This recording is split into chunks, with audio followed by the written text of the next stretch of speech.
This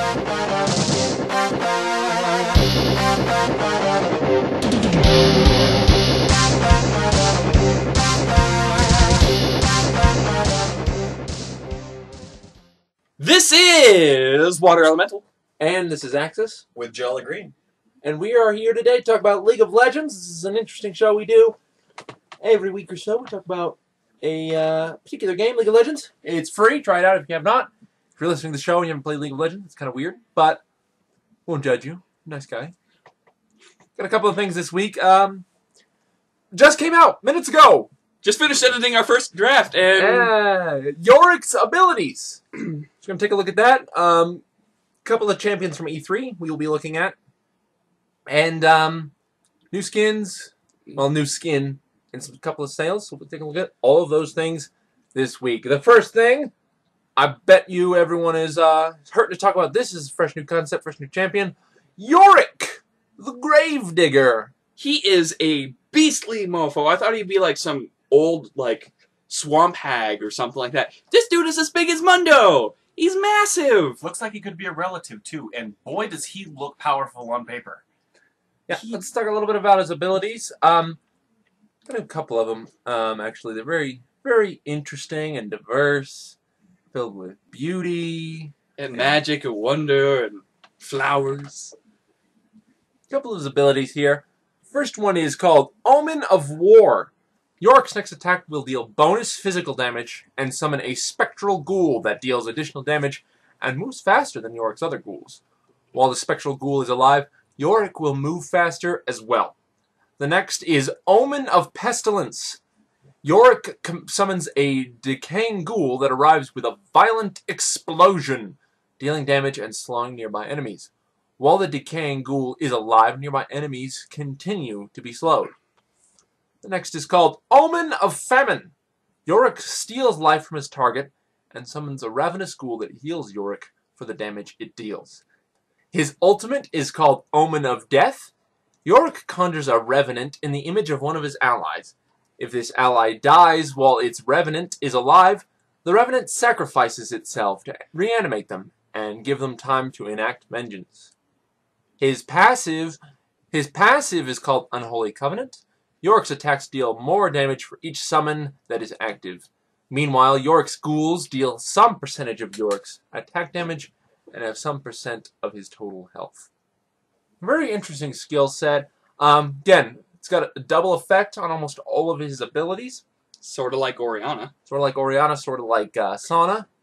Very interesting. Actually, it's more like Sauna than anything. She's got instant ability with a persisting after effect. But the thing that got me the most interested, really, was his ult. But we'll get to that later. But for now, his first set of abilities. Omen of War. Bonus physical damage and gives a move speed. What do you guys think? Awesome. This deal extra damage and get this nice chasing ability and getting this nice movement speed increase. The only problem I see with it is that you have to hit someone in order to get the ghoul to give you the bonus speed increase. That's true. It doesn't say specifically that as soon as you activate the ability, the ghoul is summoned. It doesn't like say it's a queue up attack. So it might be that you queue up the attack, and once you attack, you get the move speed. It says while the Spectral Ghost is alive. Yes. So it's not going to be a fabulous escape mechanism. Maybe if you're running by some enemy creeps, depending or how right in your face. Yeah, because it says his next attack will deal bonus damage and summon a. His next attack will deal bonus damage and summon the ghoul. Okay, I see where you're coming from. So yeah, it looks like you do have to punch someone to get that ghoul. That won't be too great for running away, but for chasing. Well, if there's a minion or something, just poof, meow. But the proximity of the ghoul doesn't matter. You will get the move speed bonus. Yeah, because it says while they're alive. And depending how much health this ghost has, depends if it's worth turning around killing the ghost to slow Yorick down. And how much the move speed is. If it's 10 move speed, who cares? But if it's 30... If it's like 30, like for 15 seconds or something, and he's running down the river or something, it's smarter just to take out the ghost and then being able to sprint up there with Ghost or something yourself to catch up with him. So, but one notable thing is I'm not sure whether they're going to have these ghouls lose a percentage of their health or whether it's going to be a flat base. I reckon it'll be a flat base. I don't see these ghouls being alive for more than 5 to 10 seconds at a time. Any more than that would just be a little bit excessive. But if it's a flat base, scaling per level, that is a great advantage for this guy to build flat-out tank. Maybe Sunfire Cape, anything else with some health, and... Yeah, just keep his ghouls up as long as possible. He could be like a tanky champion like Mundo, where you just take 1 or 2, tanky items, and he still can put out a massive amount of damage. Outlast and your opponent rather than trying to burn them down. It's interesting that I've compared him a lot to Mundo because he just has some of those qualities where he has really high damage, he has ranged attacks, he has an ability to heal himself, and he has the ability to just zoom around. It's great. Next ability is Omen of Pestilence. This one will probably be the one you use the second most. I reckon Omen of Famine will be the most. But this one basically summons a giant explosion, and it'll drop a ghoul. Anyone caught in this explosion is slowed, and as long as that ghoul's alive, that slow stays on. So the more health he has, the longer the slow. So it could be a very long slow if you time it and position it right. Is it going to be like Oriana's Ball, where you throw it there, it's going to do an initial slow, and then he's going to kind of keep that aura slow around? I'm not sure, because it looks like the explosion stuns them. So it's kind of... slows them, rather. I'm trying to compare it, kind of like Lee Sin's, where at first he hits his main ability, and then he hits him again for the slow. So depending if they're still in that area around the ghost... I see what you're saying, but I think the slow is applied by the explosion rather than the ghoul. Okay, that makes sense. So if they leave the map, like with a teleport or Twisted Fate's ability, it will still be on him, is what I'm trying to think here. Another ambiguous trait that this guy has is his passive makes you think that you can obviously have multiple ghouls out at one time, but are they controllable? I don't think they're going to be, and if they're not, then some of these abilities are really going to be random. One of them might be controllable, and that's probably going to be Omen of Famine, because that sounds like the only one that really would need controllability. But also, his ult might take up the space where you can control him too. So I don't know if you're going to be able to control all of them or just his ultimate. That's a really good question. Yeah. I don't think they would have that much micromanagement though. I think they might have either a new effect or just have something similar to Malazar, where the closest one with the effect on them, or whoever you targeted with the initial attack, the ghoul will go for. Or whether they'll attack the same target your attack. Something like that. I hope so, at least. Because hopefully you're able to control these a little bit more, because if his emphasis is on the ghosts, you should be able to have a little bit more control over him. So focusing might be a little bit of an issue here, which makes me think he might be a more strong 3s champion rather than a 5s. Oh, he still sounds like a really good 5s champion. No, so he's a good champion overall. I'm just worried that he's another tanky DPS that we don't need. Next ability is Famine.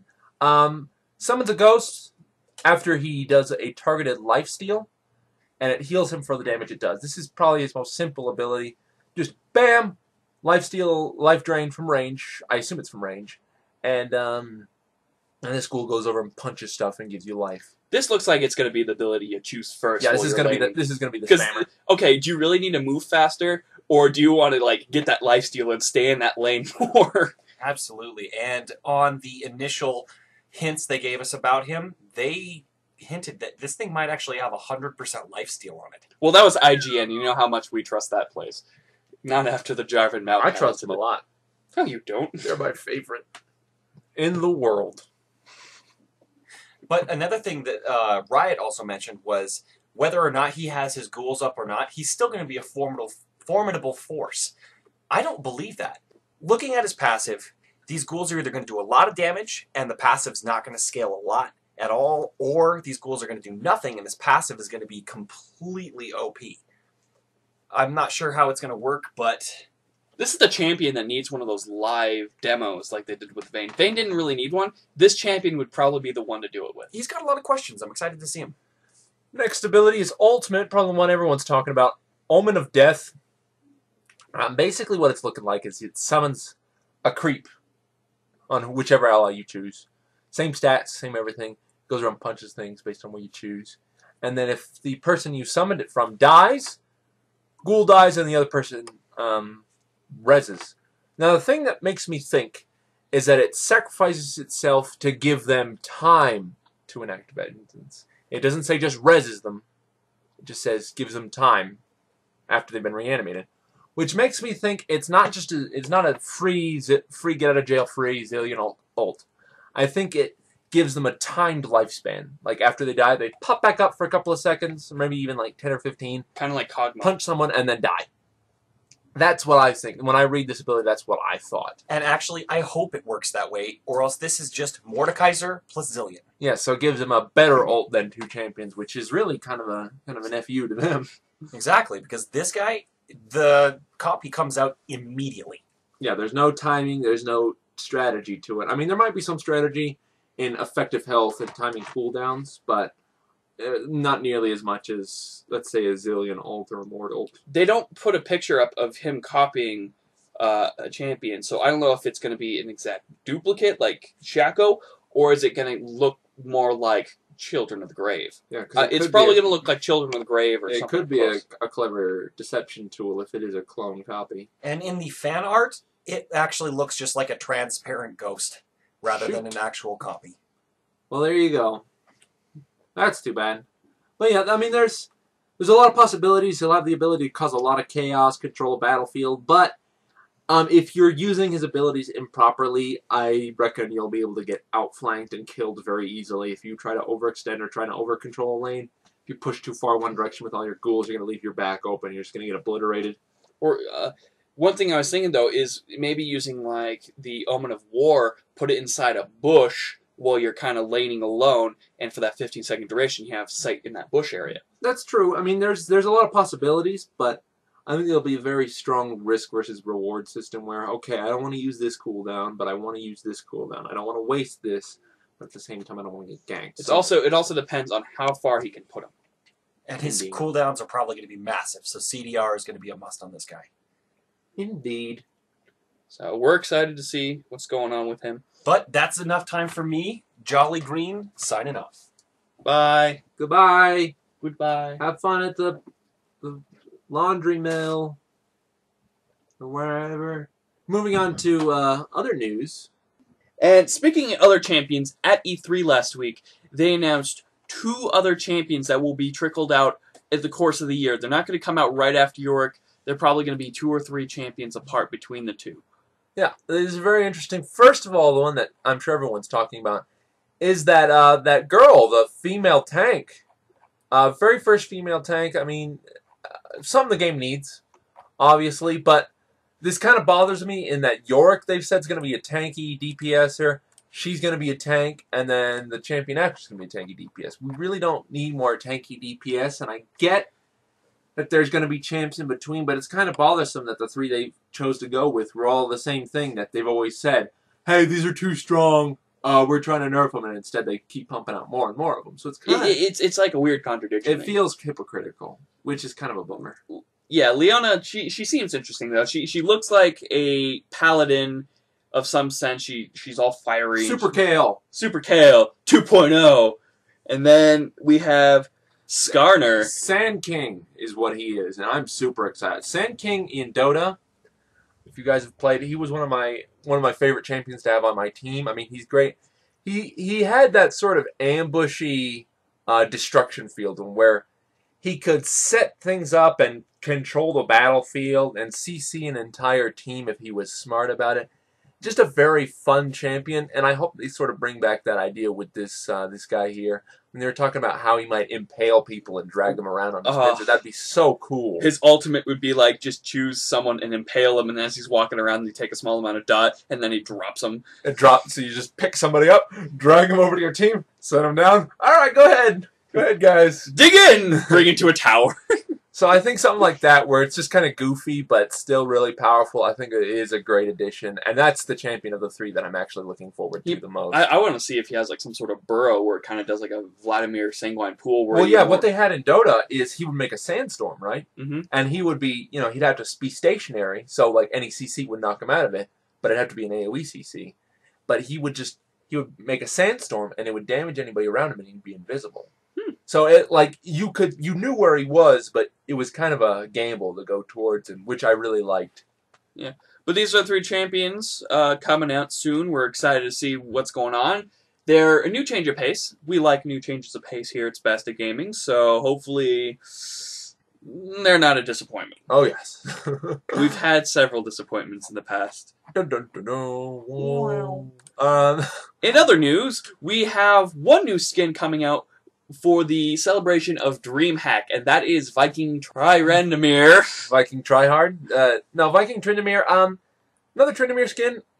Last one was King Throne. Yeah. So it's been a while for him. I really do wish they'd start going with the champions that need skins, but Tryndamere's not a bad choice.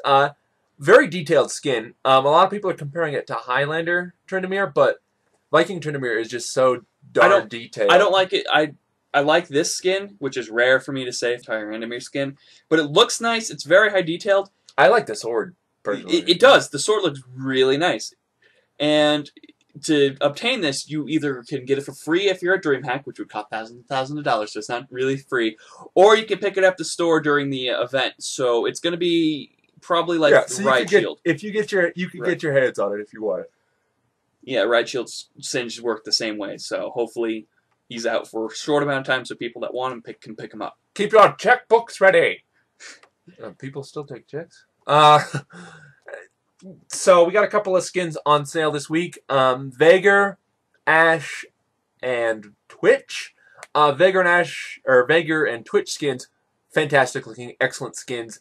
Probably the two best skins for those characters. I would pick them up if I were you, if you play those characters. And you feel like having a reskin, go with Ashe. Yeah, the Ashe one isn't terrific, but it's only $260. But there are better skins that will be on sale that are of that value. So if you guys are playing these decent characters, let us know and, pick them up. Oh, yes. Let us know and pick them. I don't even know what I'm doing today. Do something! All right. Now kind of for our news segment. Yeah, it's, again, guys, not very much news this week. They said they're going to delay it. But our news, we actually have a lot of questions this week. So our first question actually comes from our email. Thank you very much, guys, for sending them to our email. It gives us a little bit of diversity. This comes from Travis Romig. He asks, do you believe the rewards for killing players is too high? It seems that in the current game that a death is worth a kill. The XP and gold amount of the champion death is rather high, which helps you get an advantage against the other champions who didn't get a kill on you. It seems like a champ who is 10-10-0 has a lot more gold than someone who is 0-0 with almost 100 more minion kills. Well, the champion kill setup is put in a way that the gold you get and the XP you get is based on a couple of factors, which balances out based on how the game goes. But early kills are worth quite a lot. As they die more, as they fall further behind in levels and everything like that, they'll be worth less gold than XP, which kind of balances it out. But early game, the first couple of kills you're right, they are a massive advantage. And they should be. I mean, getting kills at lower levels is either extremely difficult or extremely easy. And so there's a high reward if you play your cards right and you get that first kill with just your level 1 abilities, maybe your level 2 abilities. So I don't think it's too high. I think it's a great reward for playing in a different way, being aggressive rather than just going for creep kills, holding back, going for last hits. So I think it's encouraging for different styles of gameplay. Bait and switch, overly aggressive, teleporting onto somebody. I mean, there has to be a good reward for just how different you have to do. I mean, at level 1, you either have to go for creep kills or you have to go for harassment. I mean, some champions can do a little bit of both. But as long as you're paying attention, I mean, you can match someone's gold very quickly if they're going for kills and you're going for creep kills. I mean, last hitting is not difficult. It's more difficult depending on the character you play. But I mean, if you're playing a support, you can go for a gold per 5 rather than going for last hits. But I'm kind of rambling. I do not think it's too high. I think it's fair because someone that can sit in the bottom of the lane getting more creep kills isn't doing as much work as someone that's getting the actual kills or assisting or something like that. So, I wouldn't even say that. There are some champions that can level 1 gank superbly easy. Yeah. This one comes from my viewer Shay, And he says, I feel like Kale is the only champion Riot left behind. She's useless. Every time someone locks in with her, I know that she's either going to be useless or a free kill. Do y'all agree? I do. Do you play her? If so, then what do you think is the best for her, item-wise, skill order-wise, and even role-wise? Is she really good enough to be a hybrid DPS, or not useful enough, therefore she should be played as support? Please don't tell me Kale's shiny armor and burning sword truly are worth nothing. This question is great because we've gone over this actually in that first champion breakdown we did. We kind of went over her a bit.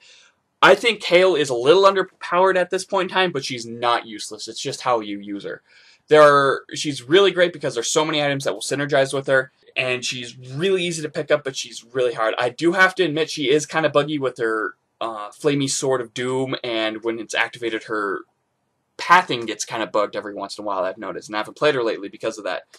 But if you can work past it and you know what you're doing and you kind of know her strengths and weaknesses a bit better and do some research into her, she can be a really great champion. She has great support. She has her ultimate is a invincibility shield, which is really rare in this game. And there's also, she has a movement speed heal, which also is great for ganking. So she can't really attack up front, but what she can do is she's able to slow, she's able to do massive amounts of AoE. So she's more of a great assistant champion as far as a solo champion. So she's not really out there to do solo damage. She's more there to deal good amount of AoE in team fights, support your team, defend them, keep them alive for greater pushes and stuff like that. So she's great for certain skills and not so great for others. But she isn't left behind compared to some other champions that are out there. So she's good, but you just got to know how to play her right. I'm not saying you probably aren't doing bad with her. It's just you got to find the right niche on how to play her. And I admit, because she is my favorite champion, because I own every single one of her skins and I do play her on and off. The way I've seen Kale, she's kind of a pinch hitter. I mean, early game, she's not the greatest. She has great lane staying power, don't get me wrong, but her damage isn't all there. Her damage scales immensely from items, and there are a lot of good items out there for her, which is why she does so well mid and late game. But early game, you're going to struggle. And it's not because she's a bad champion, but that's just because of the way she's built. She's great for getting into combat, great for getting out of combat, great for chasing. That's why I say she's a pinch hitter.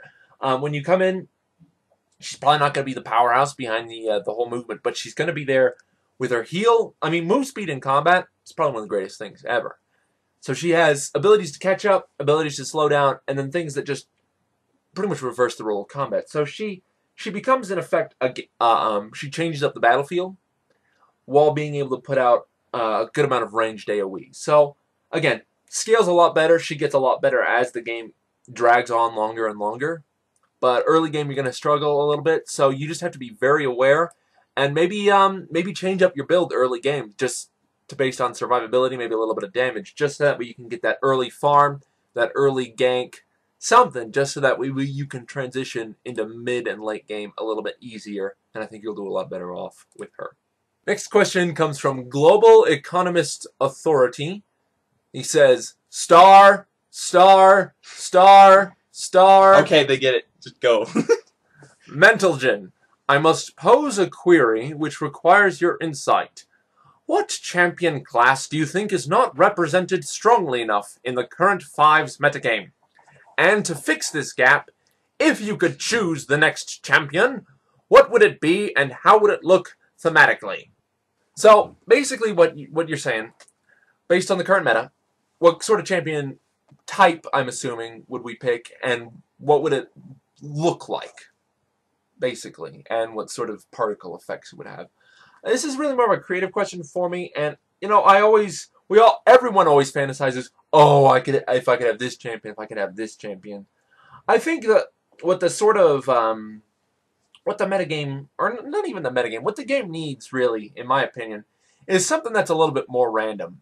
There were a couple of champions in Defense of the Ancients where they had maybe one or two abilities where it was like, okay, maybe you'll create 1 to 4 illusions, or you will stun someone for 1 to 5 seconds. I think a champion with a little bit more RNG, a little bit more chance involved. I put something up on the champ suggestion, even though no one ever reads them. I put something up that was like, essentially, a fat king who had a bunch of loot. And basically it was just a treasure chest or like a satchel of loot. And for most of his abilities, he would reach into his satchel and chuck something out. And it would be, you know, based on whatever. It'd be like 1 to 5.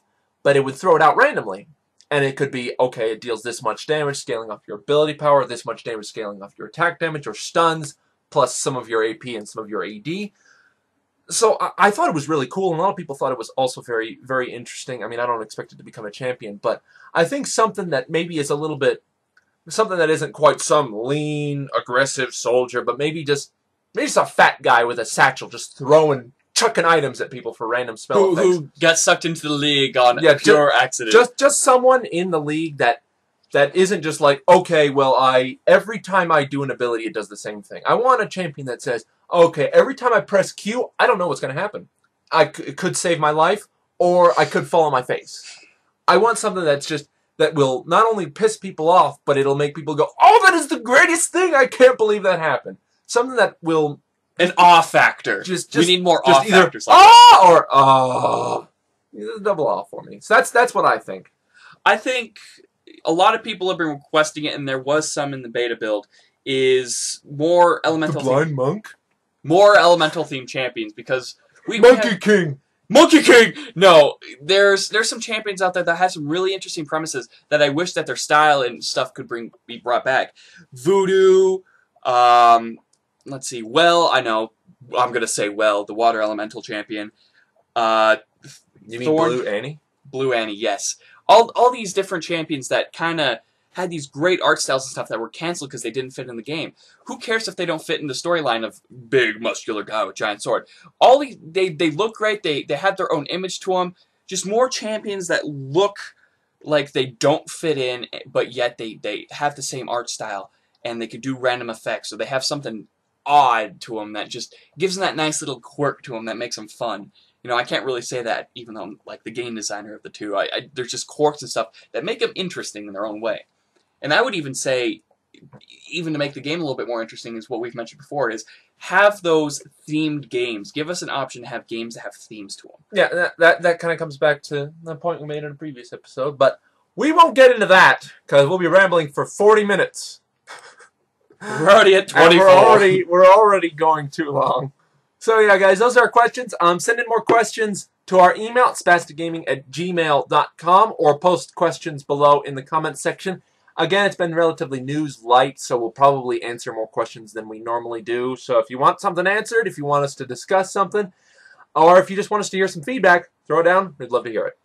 As far as personal news, we are still looking to get some fun games going on recently with some newer games like Magic the Gathering Online or Terraria. So we're going to have probably a Terraria thing this Monday, which is the 20th.